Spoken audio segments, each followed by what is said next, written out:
नमस्कार, आप देख रहे हैं संगम एक्सप्रेस न्यूज। आपके साथ मैं हूं हिना मेहता। चलिए आगे बढ़ते हैं, रुख करते हैं बड़ी खबरों की ओर। उत्तर प्रदेश के उप मुख्यमंत्री केशव प्रसाद मौर्य ने एक बड़ा बयान दे दिया है, जहां उन्होंने कहा कि भारतीय सेना ने पाकिस्तान को करारा जवाब दिया है। सेना ने पाकिस्तानी आतंकियों के अड्डों को नष्ट कर दिया और पाकिस्तान की सेना को भी उनकी औकात याद दिला दी। डिप्टी सीएम मौर्य ने विपक्ष को इस मुद्दे पर राजनीति न करने की सलाह दी है। उन्होंने आगे कहा कि राष्ट्रहित से जुड़े मामलों पर राजनीति करना ठीक नहीं है और ऐसे मामलों में राष्ट्रीय एकजुटता की जरूरत होती है। उन्होंने कहा, भारतीय तिरंगा हमारे लिए सम्मान का प्रतीक है और ये सबसे ऊपर है। मोदी जी के नेतृत्व में पहले भी सर्जिकल स्ट्राइक और एयर स्ट्राइक की गई थी और इस बार भी दुनिया भर ने हमारी सेना के शौर्य को देखा है। मौर्य ने विपक्ष पर तंज कसते हुए कहा कि तुलना करना बयान वीरों का काम है।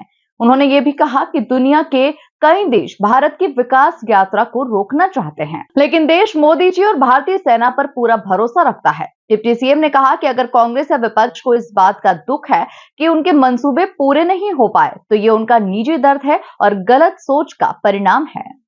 भारत की सेनाओं ने देश के दुश्मनों अर्थात आतंकवादियों और उनके अड्डों को तबाह करके और उसके प्रतिक्रिया में जब पाकिस्तान की सेना ने दुस्साहस करने का प्रयास किया तो उनको भी उनकी औकात बताने का काम किया है। भारत की सेनाओं का अभिनंदन है, भारत सरकार का अभिनंदन है।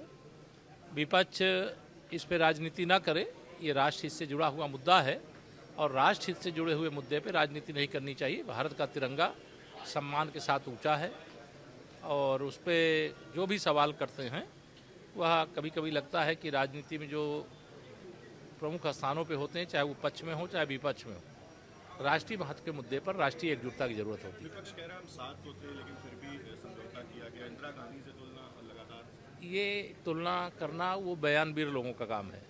माननीय नरेंद्र मोदी जी के नेतृत्व में भारत ने पहले भी सर्जिकल स्ट्राइक किया, एयर स्ट्राइक किया और अभी भी पूरे देश ने हमारे सेनाओं का शौर्य देखा है।